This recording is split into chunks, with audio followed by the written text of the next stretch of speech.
Let's go. 2 rounds of Kings, fellas. Best of luck. Crowd, make some noise.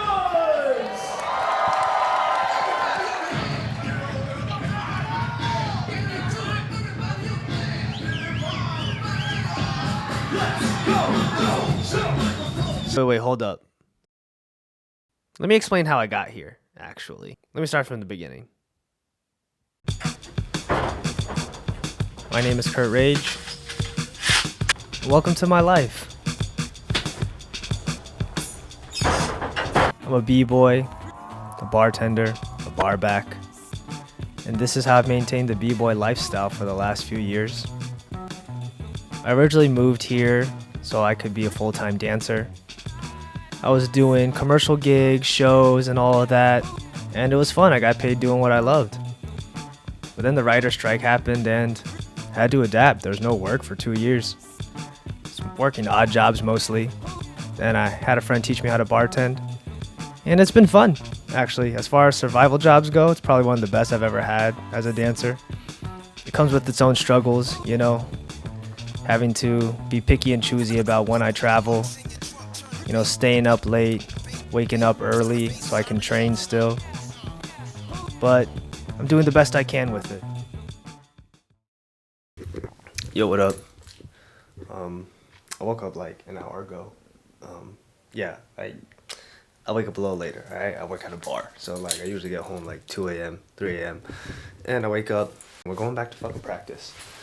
We're gonna go fucking get it. So let's make some magic today. We doing it easy? We locking in, bro.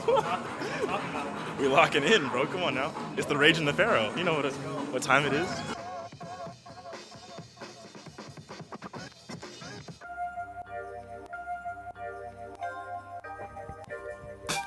2023, I went for the Olympics, and it was the worst decision I could have made for my breaking journey.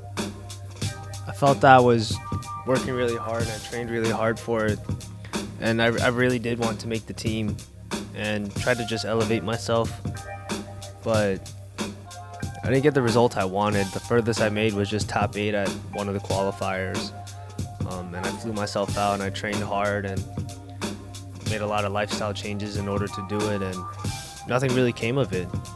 It was really disappointing too, because I felt like the year before I was on a really good trajectory. I was entering all these different competitions. A lot of people started to recognize me. I was getting a lot of love from everywhere I went. I felt like I was having like a good year that year, you know? We got invited to some really great battles. We did the Destroy Jam, which was like the dopest jam that year, and like if you were invited in that lineup, like it really meant something. And even to this day, like if people saw that event, they're like, oh yeah, like I remember seeing you from there, you know? After that, I did Undisputed Masters, and I made top 8 there. And the prelim for that was really stacked. Like I beat out a lot of good people for it, and which I was really surprised by. And after that, I guess I felt like, okay, like I can actually really do this, you know? Like I did start to have like a strong belief in myself. Once it was all over and the qualifiers were done and like, well, okay, that was it, I felt a bit lost. And it led to some very serious burnout that I was dealing with. And when you get burnt out doing something you love, something you're passionate about, it really fucks with you in a way. In every event I went to, I just started really underperforming. I truthfully, like, I think I also lost like love for the dance at this point too. I thought maybe it was time for me to start thinking about other things, start thinking about making more money, you know, and so I just focused on work, started picking up extra shifts, and just started hustling more. Started a relationship, you know, that I was really happy in. And, you know, in a way, life was kind of fine like that. But, you know, I didn't move to LA to be a bartender. Didn't want to feel like this was the end of the journey, you know? I knew it wasn't. I tried to start searching for inspiration to reignite my passion again. I started with Asia and trying out for some of the events over there and seeing how I would do. I went to Radical Force because I always wanted to do the 7 to Smoke lineup. I ended up making the top 16, but then I lost the battle to get into the 7 to Smoke on the main stage. And I was a little disappointed, but also I realized I wasn't at the level I needed to be to do good there. Just seeing what some of the top guys were doing and their stamina and all the pressure you had to face being on those big stages. Afterwards, I went to Singapore to go visit my friend Jeremiah, who I've known for a long time, and I've always been inspired by his dancing. We went to Korea together to do Rockin' Sensation, and we've always wanted to do one 2-on-2. But we didn't even get out of the prelims, and we were both so bummed about it, actually. It was really disappointing for the both of us, but we still enjoyed our time in Korea afterwards. It was in the hotel, actually. We had a really nice heart-to-heart. He could tell, like, I haven't been passionate about breaking lately, and was just telling me, you know, Curt, like, bro, I know you're not feeling it, but I hope you realize, like, you're really good at this, man, and you need to start locking in because, you know, you're not getting any younger. Like, you need to start deciding if you want to do this, you know. He was kind of telling me, like, yo, you need to make a decision. Like, I could tell you're kind of back and forth, like, and I know, like, life was hard, but he's like, yo, you got your money settled, you got your relationship settled, like, now it's time to focus again, you know, because, like, I see you dance and, like, you're not looking like yourself. And, you know, I can't lie, it kind of hurt to hear him say some of those things, but he was right. I wasn't looking like myself. I was like a shell of my former self at that point. And I didn't like being seen that way. Especially from my friends, you know. I want my friends to know that I'm doing good and I'm performing good, you know.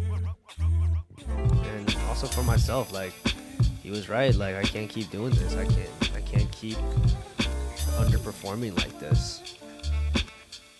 So that was a really good catalyst moment for me, and I'm really thankful for a friend like Jeremiah to kind of like snap me back out of it, you know, to just give me that encouragement, like, no, bro, like, keep pushing, man, keep pushing, like, trust me. And I did. So I kept searching.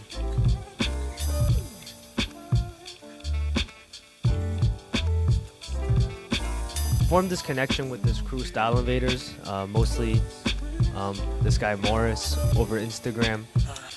I just find their crew like really inspiring, and like I liked what they were doing. They were really killing it like worldwide at this point too.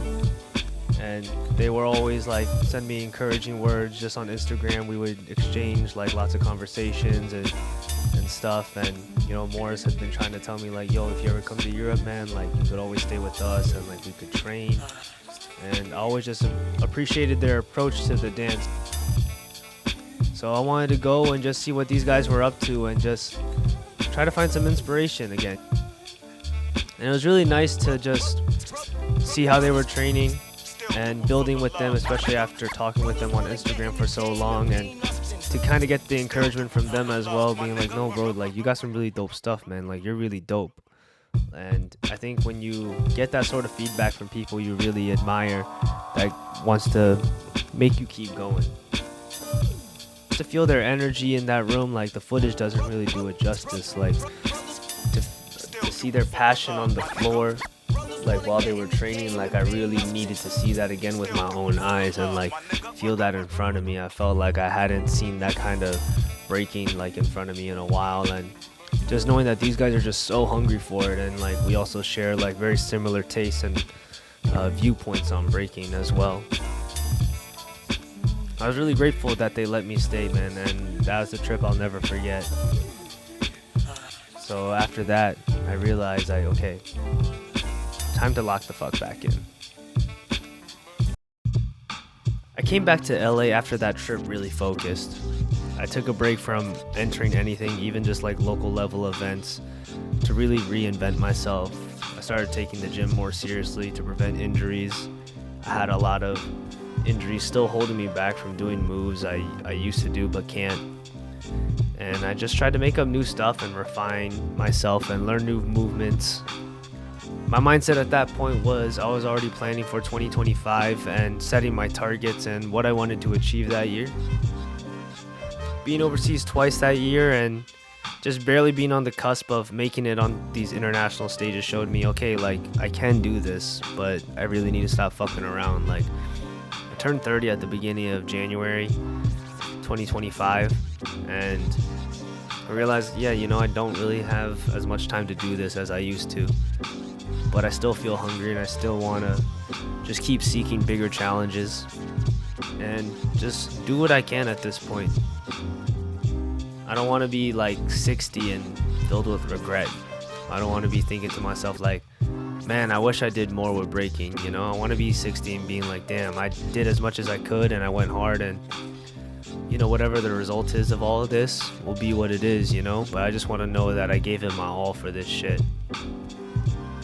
Because, you know, when I'm old, I'm not going to be able to dance. And I feel like that's going to be the only thing I'm going to be thinking about. Like, what I wish I could do at that point. More importantly, my goal in 2025 is just to feel good again. I just want to feel good when I dance. To enter those, like, states of flow in battles.